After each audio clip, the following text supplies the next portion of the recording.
Hello नमस्कार जय हिंद दोस्तों, स्वागत है आप सभी का आपके अपने YouTube channel only as study 4.0 में। तो आइए दोस्तों, आज हम लेकर आ गए हैं साइंस का महामैराथन टॉप 1500 प्रश्नों का क्लास। तो जिसमें पार्ट ए में 500 बायोलॉजी का क्वेश्चन और पार्ट बी में केमिस्ट्री का 500 क्वेश्चन और पार्ट सी में फिजिक्स का 500 क्वेश्चन होगा। जिसमें बायोलॉजी का पार्ट ए का सेक्शन चल रहा है, कल 100 प्रश्नों का कर लिए थे, आज दूसरे दिन भी 100 प्रश्नों का इस वीडियो में पूरा करेंगे। तो आइए दोस्तों, अपने बायोलॉजी के 500 क्वेश्चनों का 500 क्वेश्चनों का पेपर सेट स्टार्ट करते हैं। बिना अपने समय को वेस्ट किए बिना आते हैं बायोलॉजी के प्रश्न संख्या 1 पे। जो प्रश्न संख्या 1 होगा हमारा, वंशागति का वाहक किसे कहा जाता है। वंशागति का वाहक किसे कहा जाता है? तो वंशागति का वाहक गुणसूत्र को, क्रोमोसोम को कहा जाता है। बढ़ते हैं क्वेश्चन नंबर 2 की तरफ। क्वेश्चन नंबर 2 है हमारा, आरएनए का संश्लेषण कहाँ होता है। आरएनए का संश्लेषण कहाँ होता है? तो आरएनए का संश्लेषण केंद्रिका में होता है। बढ़ते हैं क्वेश्चन नंबर 3 की तरफ। क्वेश्चन नंबर 3 होगा हमारा, डीएनए में मौजूद 4 क्षार बेस कौन से होते हैं। डीएनए में मौजूद 4 क्षार बेस कौन सा होता है? तो एडेनिन, ग्वानिन, थाइमिन तथा साइटोसिन होता है। चलिए बढ़ते हैं क्वेश्चन नंबर 4 की तरफ, 104 की तरफ। क्वेश्चन नंबर 104 होगा हमारा, डीएनए में एडेनिन सदैव किसके साथ जुड़ा होता रहता है। डीएनए में एडेनिन सदैव किसके साथ जुड़ा होता है? तो डीएनए में एडेनिन थाइमिन के साथ जुड़ा होता है। चलिए बढ़ते हैं क्वेश्चन नंबर 105। 105 नंबर क्वेश्चन है हमारा, डीएनए में साइटोसिन सदैव किससे जुड़ा होता है। डीएनए में साइटोसिन सदैव किससे जुड़ा होता है? तो डीएनए में सदैव साइटोसिन गुआनिन से जुड़ा होता है। बढ़ते हैं क्वेश्चन नंबर 106 की तरफ। क्वेश्चन नंबर 106 है हमारा, डीएनए के डबल हेस्टिंग मॉडल का प्रतिपादक किसने किया। डीएनए के डबल हेस्टिंग प्रतिपादक किसने किया? तो ये हमारे वाटसन साहब और क्रिक ने किए थे 1953 ईस्वी में। बढ़ते हैं क्वेश्चन नंबर 107 की तरफ। क्वेश्चन नंबर 107 है हमारा, आरएनए कितने प्रकार के होते हैं। आरएनए कितने प्रकार के होते हैं? तो आरएनए 3 प्रकार के होते हैं, आरएनए, टीआरएनए और एमआरएनए। चलिए बढ़ते हैं क्वेश्चन नंबर 61 की तरफ। 61 नंबर क्वेश्चन है हमारा, राइबोसोम पर बने प्रोटीन के अंतिम क्रिया को क्या कहते हैं। राइबोसोम के बने प्रोटीन के अंतिम क्रिया को क्या कहा जाता है? तो इसका ट्रांसलेशन कहा जाता है। चलिए बढ़ते हैं क्वेश्चन नंबर 109 की तरफ। क्वेश्चन नंबर 109 है हमारा, आरएनए में कौन सा क्षार बेस पाया जाता है। आरएनए में कौन सा क्षार बेस पाया जाता है? तो आरएनए में यूरेसिल पाया जाता है। चलिए क्वेश्चन नंबर 110 देखते हैं। क्वेश्चन नंबर 110 है हमारा, किसकी कोशिका में कोशिका भित्ति नहीं पाई जाती है। किसकी कोशिका में कोशिका भित्ति नहीं पाई जाती है? तो जंतु कोशिका में कोशिका भित्ति नहीं पाई जाती है, यह सिर्फ पादप कोशिकाओं में पाई जाती है। चलिए बढ़ते हैं क्वेश्चन नंबर 111 की तरफ। 111 नंबर क्वेश्चन है, पादप कोशिका का आकार कैसा होता है। पादप कोशिका का आकार कैसा होता है? तो पादप कोशिका का आकार आयताकार होता है और जंतु कोशिका का आकार जो होता है वो लगभग गोलाकार होता है। बढ़ते हैं क्वेश्चन नंबर 112 की तरफ। 112 नंबर क्वेश्चन है, जंतु कोशिका का आकार कैसा होता है। जंतु कोशिका का आकार लगभग वृत्ताकार या गोल होता है। क्वेश्चन नंबर 117 देखते हैं। क्वेश्चन नंबर 117 है, किसकी कोशिका में कोशिका भित्ति पाई जाती है। किसकी कोशिका में कोशिका भित्ति पाई जाती है? तो पादप कोशिकाओं में कोशिका भित्ति पाई जाती है। देखते हैं क्वेश्चन नंबर 114 की तरफ। 114 नंबर क्वेश्चन है, किसकी कोशिका में लवक पाया जाता है। तो पादप कोशिका में लवक पाया जाता है। देखते हैं क्वेश्चन नंबर बायोलॉजी का क्वेश्चन नंबर 15 है हमारा। क्वेश्चन नंबर 115 है, किसकी कोशिका में लवक नहीं पाई जाती है। तो जंतु कोशिका में लवक नहीं पाई जाती है। किसकी कोशिका में तारक काय पाया जाता है। तो पादप कोशिका में तारक काय पाया जाता है। देखते हैं क्वेश्चन नंबर 117 नंबर क्वेश्चन है हमारा, किसकी कोशिका में तारक काय नहीं पाया जाता। किसकी कोशिका में तारक काय नहीं पाया जाता। तो जंतु कोशिका में तारक काय नहीं पाया जाता और पादप कोशिका में तारक काय पाया जाता है। यहाँ पर ध्यान दीजिएगा दोस्तों, ये क्वेश्चन बहुत ही अच्छा है, ये बहुत ही इंपॉर्टेंट क्वेश्चन है। क्वेश्चन नंबर 118 देखते हैं। क्वेश्चन नंबर 118 है हमारा, कोशिका विभाजन को सर्वप्रथम किसने देखा। कोशिका विभाजन को सर्वप्रथम किसने देखा। तो कोशिका विभाजन को सर्वप्रथम बिरचाऊ ने 1855 ईस्वी में देखे थे। चलिए बढ़ते हैं क्वेश्चन नंबर 119 की तरफ। क्वेश्चन नंबर 119 से हमारा, कोशिका विभाजन मुख्यतः कितने प्रकार के होते हैं। कोशिका विभाजन मुख्यतः कितने प्रकार के होते हैं। तो कोशिका विभाजन मुख्यतः 3 प्रकार के होते हैं, अर्धसूत्री विभाजन, समसूत्री विभाजन और अर्धसूत्री विभाजन। ये 3 भागों में कोशिका विभाजन होता है। देखते हैं क्वेश्चन नंबर हमारा 120 है। असूत्री विभाजन किसमें होता है? असूत्री विभाजन किसमें होता है? तो असूत्री विभाजन जीवाणु, नीलहरित शैवाल, ईस्ट, अमीबा तथा प्रोटोजुआ में हमारा असूत्री विभाजन होता है। चलिए देखते हैं क्वेश्चन नंबर 121 को। क्वेश्चन नंबर 121 से हमारा समसूत्री विभाजन में किसमें होता है? समसूत्री विभाजन किसमें होता है? तो समसूत्री विभाजन काई कोशिकाओं में होता है। क्वेश्चन नंबर 122 है। समसूत्री विभाजन को सर्वप्रथम किसने देखा? समसूत्री विभाजन को सर्वप्रथम किसने देखा? तो समसूत्री विभाजन को सर्वप्रथम वाल्थियर फ्लेमिंग ने देखे थे। चलिए देखते हैं क्वेश्चन नंबर 123 को। 123 नंबर क्वेश्चन है हमारा, अर्धसूत्री विभाजन की सर्वप्रथम खोज किसने की? अर्धसूत्री विभाजन की सर्वप्रथम खोज किसने की? तो अर्धसूत्री विभाजन की सर्वप्रथम खोज बीजमैन साहब ने किए थे। चलिए देखते हैं क्वेश्चन नंबर 124 को। क्वेश्चन नंबर 124 होगा हमारा, अर्धसूत्री विभाजन किन कोशिकाओं में होता है? अर्धसूत्री विभाजन किन कोशिकाओं में होता है? तो अर्धसूत्री विभाजन जनन कोशिकाओं में संपन्न होता है। चलिए दोस्तों बढ़ते हैं क्वेश्चन नंबर 125 का। बायोलॉजी का क्वेश्चन है, समसूत्री विभाजन में एक कोशिका से कितनी कोशिकाएं का निर्माण होता है? समसूत्री विभाजन में एक कोशिकाओं से कितने कोशिका का निर्माण होता है? तो एक कोशिकाओं से 2 कोशिकाओं का निर्माण होता है। एक कोशिका 2 भागों में बढ़ जाता है समसूत्री विभाजन में। अर्धसूत्री विभाजन में एक कोशिका कितने भागों में बढ़ जाता है? अर्धसूत्री विभाजन में एक कोशिका कितने कोशिकाओं में निर्माण हो जाता है? तो अर्धसूत्री में एक कोशिका 4 भागों में बढ़ जाता है। चलिए बढ़ते हैं क्वेश्चन नंबर 127 की तरफ। बायोलॉजी का क्वेश्चन 127 नंबर क्वेश्चन होगा हमारा, जैव विकास का सिद्धांत सर्वप्रथम किसने दिया? जैव विकास का सिद्धांत सर्वप्रथम किसने दिया? तो जैव विकास का सिद्धांत सर्वप्रथम चार्ल्स डार्विन साहब ने दिए थे। चलिए बढ़ते हैं क्वेश्चन नंबर 128 की तरफ। 128 नंबर क्वेश्चन है, मनुष्य में लगभग कितने अवशेषी अंग है? मनुष्य के शरीर में लगभग कितने प्रकार के अवशेषी अंग है? देखिए दोस्तों, अवशेषी अंग वैसे अंग होते हैं जो हमारे शरीर में रहते हुए भी वो किसी काम का नहीं होता है, उसे अवशेषी अंग कहते हैं। 129 नंबर सवाल है हमारा, आनुवंशिकता का पिता किसे कहा जाता है? आनुवंशिकता का पिता किसे कहा जाता है? तो आनुवंशिकता का पिता ग्रेगर जॉन मेंडल को कहा जाता है। चलिए बढ़ते हैं क्वेश्चन नंबर 130 की तरफ। क्वेश्चन नंबर 130 है हमारा, आनुवंशिकी संबंधित प्रयोग करने के लिए मेंडल ने सर्वप्रथम किसका इस्तेमाल किया? आनुवंशिकी संबंधित प्रयोग करने के लिए मेंडल ने सर्वप्रथम किसका इस्तेमाल किया? तो मटर का पौधा या गार्डन पी का प्रयोग किए थे। चलिए बढ़ते हैं क्वेश्चन नंबर 131 की तरफ। क्वेश्चन नंबर 131 होगा हमारा, जेनेटिक शब्द का प्रयोग सर्वप्रथम किसने किया? जेनेटिक शब्द का प्रयोग सर्वप्रथम किसने किया? तो जेनेटिक शब्द का प्रयोग सर्वप्रथम W वाटसन साहब ने 1905 ईस्वी में किए थे। चलिए दोस्तों बढ़ते हैं क्वेश्चन नंबर 132 की तरफ। और बायोलॉजी का क्वेश्चन नंबर 132 होगा, जीन्स शब्द का प्रयोग सर्वप्रथम किसने किया? जीन्स शब्द का प्रयोग सर्वप्रथम किसने किया? तो जीन्स शब्द का प्रयोग सर्वप्रथम हमारा जॉनसन साहब ने 1909 ईस्वी में किए थे। चलिए दोस्तों बढ़ते हैं क्वेश्चन नंबर 133 की तरफ। क्वेश्चन नंबर 133 है हमारा, प्रत्यक्ष रूप से दिखाई देने वाली जीवधारियों के लक्षण को क्या कहा जाता है? प्रत्यक्ष रूप से दिखाई देने वाली जीवधारियों के लक्षण को क्या कहा जाता है? तो प्रत्यक्ष रूप से दिखाई देने वाली जीवधारियों के लक्षण को फिनोटाइप अनुपात कहा जाता है। चलिए बढ़ते हैं क्वेश्चन नंबर 134 की तरफ। 134 नंबर क्वेश्चन है, मच्छर में गुणसूत्रों की संख्या कितनी होती है? मच्छर में गुणसूत्रों की संख्या कितनी होती है? तो मच्छर में गुणसूत्रों की संख्या 6 होती है। चलिए बढ़ते हैं क्वेश्चन नंबर 135 की तरफ। क्वेश्चन नंबर 135 हमारा, मटर में गुणसूत्रों की संख्या कितनी होती है? मटर में गुणसूत्रों की संख्या कितनी होती है? तो मटर में गुणसूत्रों की संख्या 14 होती है। चलिए दोस्तों बायोलॉजी के क्वेश्चन नंबर 136 को देखते हैं। क्वेश्चन नंबर 136 होगा हमारा, घरेलू मधुमक्खी में गुणसूत्रों की संख्या कितनी होती है?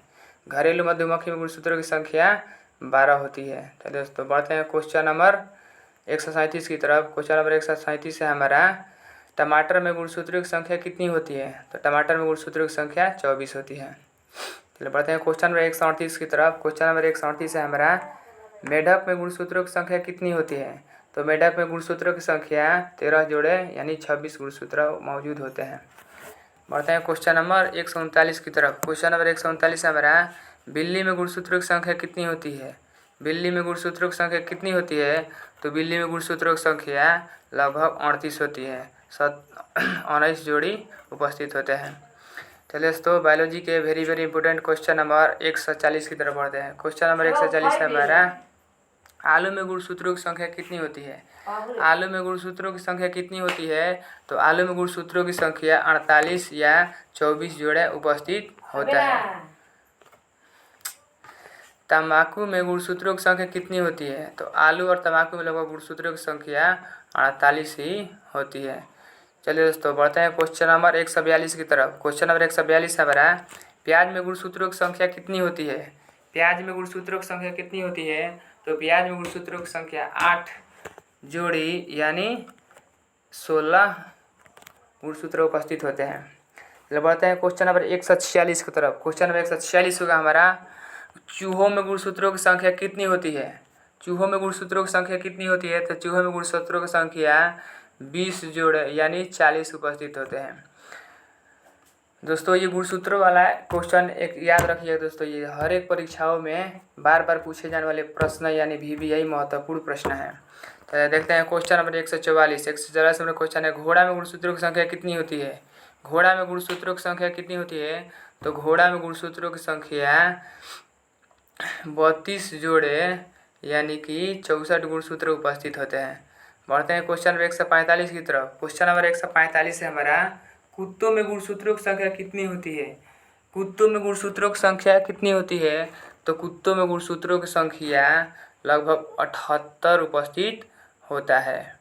जिसके कारण देखा होगा दोस्तों, गुणसूत्र अधिक होने के कारण कुत्ते के जो पीलिया होती है लगभग अधिक संख्या में बच्चे पैदा करने की क्षमता उसमें होता है। चलिए दोस्तों, बढ़ते हैं क्वेश्चन नंबर 146 की तरफ। क्वेश्चन नंबर 146 होगा, कबूतर के गुणसूत्रों की संख्या कितनी होती है? कबूतर के गुणसूत्रों की संख्या कितनी होती है? तो कबूतर में गुणसूत्रों की संख्या लगभग 80 उपस्थित होता है यानी कि 40 जोड़ा गुणसूत्र उपस्थित होता है। चलिए दोस्तों, क्वेश्चन नंबर 147 है। क्वेश्चन नंबर 147 है हमारा, टेरिडोफाइटा में गुणसूत्रों की संख्या कितनी होती है? टेरिडोफाइटा में गुणसूत्रों की संख्या कितनी होती है? तो टेरिडोफाइटा में गुणसूत्रों की संख्या 1300 से लेके 1600 उपस्थित होता है। और दोस्तों, ये दुनिया का सबसे अधिक गुणसूत्रों वाला ये हमारा जीव है, जो सबसे अधिक गुणसूत्र इसी में पाया जाता है, टेरिडोफाइटा में। चलिए बढ़ते हैं क्वेश्चन नंबर 148 की तरफ। क्वेश्चन नंबर 148 होगा दोस्तों हमारा, गुणसूत्र का नामकरण सर्वप्रथम किसने दिया? गुणसूत्र का नामकरण सर्वप्रथम किसने दिया? तो गुणसूत्र का नाम सर्वप्रथम वाल्डेयर साहब ने दिए थे। चलिए दोस्तों, बढ़ते हैं क्वेश्चन नंबर हमारा 149 की तरफ। क्वेश्चन नंबर हमारा 149 होगा, गुणसूत्र में पाए जाने वाला पदार्थों को क्या कहा जाता है? गुणसूत्र में पाए जाने वाले पदार्थों को क्या कहा जाता है? तो गुणसूत्र में पाए जाने वाले पदार्थों को जीनोम कहा जाता है। चलिए बढ़ते हैं क्वेश्चन नंबर 150 की तरफ। क्वेश्चन नंबर 150 होगा हमारा, एस्पेंजर द्वारा जीन के कार्य करने की इकाई को क्या कहा जाता है? एस्पेंजर साहब द्वारा जीन के कार्य करने की इकाई को क्या कहा जाता है? तो एस्पेंजर साहब द्वारा जीन के कार्य करने वाली इकाई को सिस्टान कहा जाता है। चलिए दोस्तों, बढ़ते हैं क्वेश्चन नंबर 151 की तरफ। क्वेश्चन नंबर हमारा 151 है, DNA पॉलीमरेज नामक एंजाइम की खोज सर्वप्रथम किसने की? DNA पॉलीमरेज नामक एंजाइम की सर्वप्रथम खोज किसने की? तो हमारे अर्थन कानबर्न साहब ने 1962 ईस्वी में किए थे। चलिए बढ़ते हैं क्वेश्चन नंबर 152 की तरफ। क्वेश्चन नंबर 152 है हमारा, विभिन्न प्रकार के पेड़ पौधे तथा उनके क्रियाकलापों के अध्ययन को क्या कहते हैं? विभिन्न प्रकार के पेड़ पौधे तथा उनके क्रियाकलापों के अध्ययन को क्या कहते हैं? तो इनके क्रियाकलापों के अध्ययन को बोटनी कहा जाता है। और जंतु विज्ञान के विभिन्न प्रकार के क्रियाकलापों को जूलॉजी कहा जाता है। याद रखिएगा दोस्तों, इसको जूलॉजी कहा जाता है। चलिए बढ़ते हैं क्वेश्चन नंबर 153 की तरफ। बायोलॉजी के क्वेश्चन नंबर 153 है, किस प्रकार के शैवाल को अंतरिक्ष यान के केबिन के हौज में उगाकर अंतरिक्ष यात्री प्रोटीन युक्त भोजन, जल और ऑक्सीजन प्राप्त करते हैं? तो ये क्लोरोलस शैवाल से प्राप्त करते हैं। चलिए बढ़ते हैं क्वेश्चन नंबर 154 की तरफ। क्वेश्चन नंबर 154 है हमारा, निषेचन के समय स्त्री का X और पुरुष का X मिलने पर क्या होता है? तो ये हमारा लड़की पैदा होती है। चलिए बढ़ते हैं क्वेश्चन नंबर 155 की तरफ। क्वेश्चन नंबर 155 होगा, निषेचन के समय स्त्री का एक साथ पुरुष का वायु मिलने से क्या होता है? तो लड़का पैदा होता है। चलिए दोस्तों बढ़ते हैं क्वेश्चन नंबर 156 की तरफ। क्वेश्चन नंबर 156 है हमारा, किसका गुणसूत्र संतान में लिंग निर्धारण करता है? किसका गुणसूत्र संतान के लिंग निर्धारण में उत्तरदायी होता है? तो ये पुरुष का गुणसूत्र लिंग निर्धारण में अति उत्तरदायी होता है। चलिए दोस्तों बढ़ते हैं क्वेश्चन नंबर 157 की तरफ। क्वेश्चन नंबर 157 है हमारा, पुरुष में कौन सा गुणसूत्र पाया जाता है? पुरुष में कौन सा गुणसूत्र पाया जाता है? तो पुरुष में जो गुणसूत्र पाया जाता है एक्स और वाई, और वही स्त्री में दोस्तों एक्स एंड एक्स गुणसूत्र पाया जाता है। महिलाओं में कौन सा गुणसूत्र पाया जाता है? तो एक्स एक्स गुणसूत्र पाया जाता है। चलिए दोस्तों बढ़ते हैं क्वेश्चन नंबर 159 की तरफ। क्वेश्चन नंबर 159 होगा हमारा, कवक की कोशिका भित्ति किस चीज़ की बनी होती है? कवक की कोशिका भित्ति किस चीज़ की बनी होती है? तो कवक की कोशिका भित्ति काइटिन की बनी होती है। चलिए बढ़ते हैं क्वेश्चन नंबर 160 की तरफ। क्वेश्चन नंबर 160 है हमारा, सफ़ेद रस्ट नामक रोग किस में होता है? सफ़ेद रस्ट नामक रोग किस में उपस्थित होता है? तो ये हमारा सरसों में होता है। बढ़ते हैं क्वेश्चन नंबर 161 की तरफ। क्वेश्चन नंबर 161 है हमारा, नारियल के किस भाग को हम लोग खाते हैं? नारियल के किस भाग को हम लोग खाते हैं? तो नारियल के भ्रूण कोश को हम लोग खाते हैं।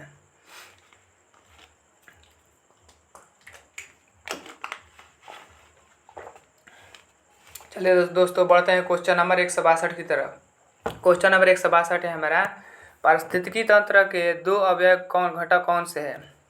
पारिस्थितिकी तंत्र के दो अवयव घटक कौन सा है? तो पारिस्थितिकी तंत्र के दो अवयव घटक जैविक एवं अजैविक होते हैं।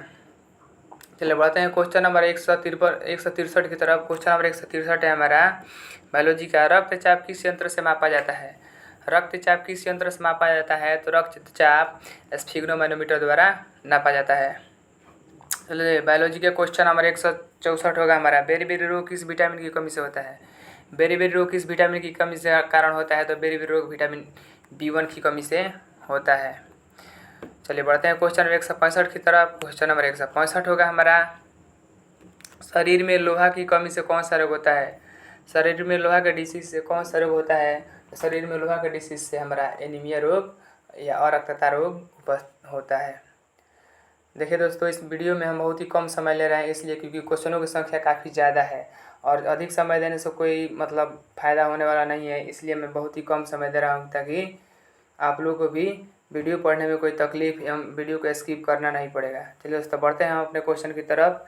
क्वेश्चन नंबर 166 है, कौन सा पौधा कीट खाता है? कौन सा पौधा कीट खाता है?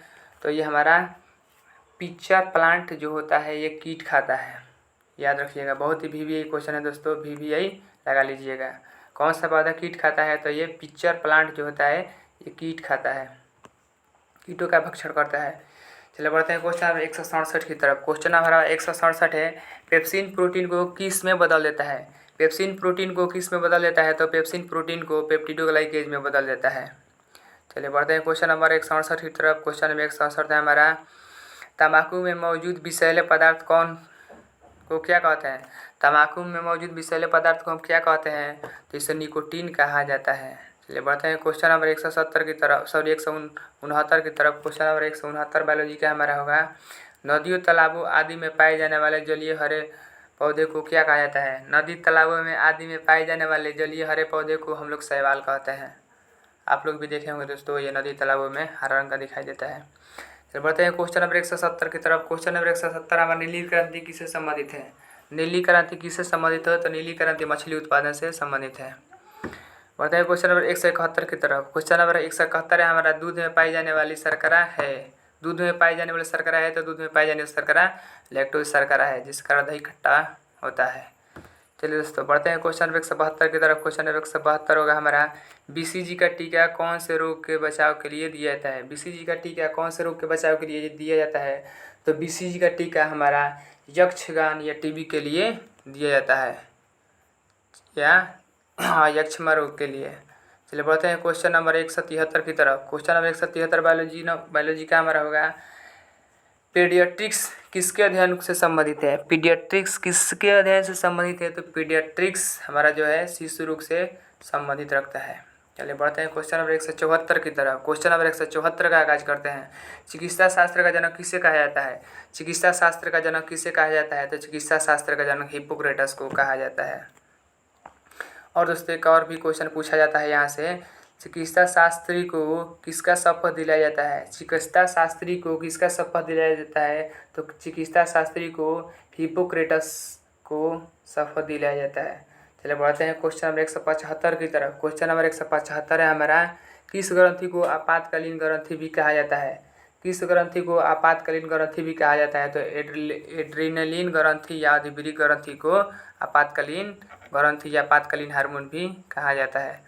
चलिए बढ़ते हैं क्वेश्चन नंबर 176 की तरफ। क्वेश्चन हमारा बायोलॉजी का 176 नंबर है, हृदय और फेफड़े की गति सुनने के लिए किस यंत्र का प्रयोग किया जाता है?